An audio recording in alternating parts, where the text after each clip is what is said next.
everyone, Assalamu alaikum. It's me Sumaya Alam and welcome back to my channel. I hope সবাই ভালো আছো। তো aunty আজকে আমাদেরকে বলছিল যে চলো কোথাও থেকে একটু ঘুরে আসা যাক। তো তার জন্য আমরা রেডি শেডি হয়ে বের হয়ে পড়েছি আর আন্টি বলেছে আজকে আমাদেরকে ফ্রিতে ঘুরিয়ে নিয়ে আসবে। তো চলো তোমাদের সাথেও শেয়ার করা যাক আজকে আমরা কোথা থেকে ফ্রিতে ঘুরে আসলাম। তো এই তো আমরা সিএনজি নিয়ে নিয়েছি আর আমরা পৌঁছে গেলাম আমাদের ফ্রিতে ঘুরোঘুরি করার প্লেসে। তো আমার কাছে এই জায়গাটা অনেক বেশি ভালো লেগেছে কারণ এখানে কোনো টিকিট কাটার ঝামেলা নেই, যখন ইচ্ছে করে এখানে এসে ঘুরোঘুরি করা যায়। আর এই জায়গাটাও অনেক বেশি সুন্দর, বিকেল টাইমে তো এখানে এসে ঘুরোঘুরি করতেও অনেক বেশি ভালো লাগবে। আর আমরা যেই টাইমটাতে গিয়েছি এটা ছিল একদম পারফেক্ট একটা টাইম, এই টাইমে কিন্তু ফটোশুট করলেও অনেক বেশি সুন্দর হয়। তো এখন যেহেতু বিকেল টাইম তার জন্য সবাই তাদের ফ্যামিলি আর ফ্রেন্ডসদেরকে নিয়ে এখানে ঘুরতে এসেছে। আর এখানে ঢুকতে যেহেতু কোনো টাকা বা টিকিট লাগে না তার জন্য কিন্তু সবাই এখানে আসতে অনেক বেশি পছন্দ করে।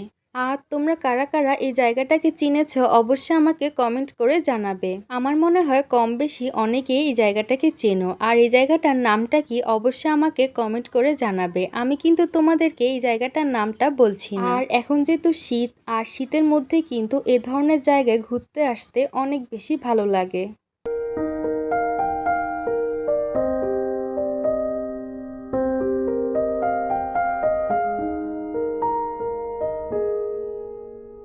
তো একটু সামনে আসতেই দেখি এখানে অনেকগুলো গোলাপ ফুল বিক্রি করছে। তো ওখান থেকে আন্টি আমাকে এই লাল গোলাপগুলো কিনে দিয়েছে, কারণ গোলাপ ফুল আমার এত বেশি পছন্দ যে আন্টিকে বলার আগেই আমাকে গোলাপগুলো কিনে দিয়েছে। আর যাদের খালামণি আছে তারা তো অবশ্যই জানো যে তারা আমাদের কত বেশি আদর করে, আমরা কিছু চাওয়ার আগে তারা আগেই আমাদেরকে সেটা কিনে দেয়। আর তার সাথে আমি এখানে একটা হলুদ গোলাপও নিয়েছিলাম। আমার মতো কার কার গোলাপ ফুল পছন্দ অবশ্যই আমাকে কমেন্ট করে জানাবে।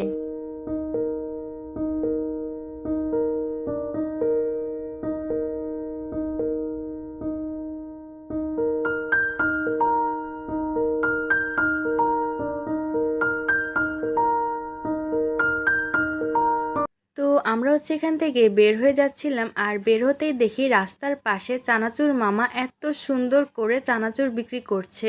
আর তার এই ঝুড়ি বা এটাকে কি বলে আমি জানি না শিওর, কিন্তু তিনি এত সুন্দর করে এটাকে ডেকোরেশন করেছে, দেখতে তো অনেক বেশি সুন্দর লাগছে। আর আমি তো অনেকক্ষণ দাঁড়িয়ে থেকে তার এই চানাচুর বানানোটা দেখছিলাম। তিনি অনেক সুন্দর করে চানাচুরটা বানাচ্ছিল আর এটা খেতেও বেশ ভালোই লেগেছিল আমার কাছে।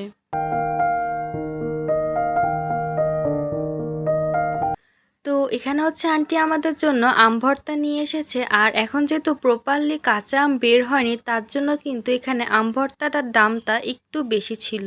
তো আমরা আমাদের ঘোরাফেরা সব শেষ করে এখন আমরা বাসায় ফেরার জন্য রওনা করে দিয়েছি। তো আমার ভিডিওটা এ পর্যন্তই। আমার ভিডিওটা ভালো লেগে থাকলে অবশ্যই একটা লাইক দিয়ে দিবে আর কমেন্ট করে জানাবে তোমাদের কাছে আমার ভিডিওটা কেমন লেগেছে। আর যারা যারা এখনো আমার চ্যানেলটাকে সাবস্ক্রাইব করনি তারা অবশ্যই আমার চ্যানেলটাকে সাবস্ক্রাইব করে দিবে আর আমার ফেসবুক পেজটাকেও ফলো দিয়ে দিবে। তো সবাই ভালো থাকবে, সুস্থ থাকবে, আল্লাহ হাফেজ।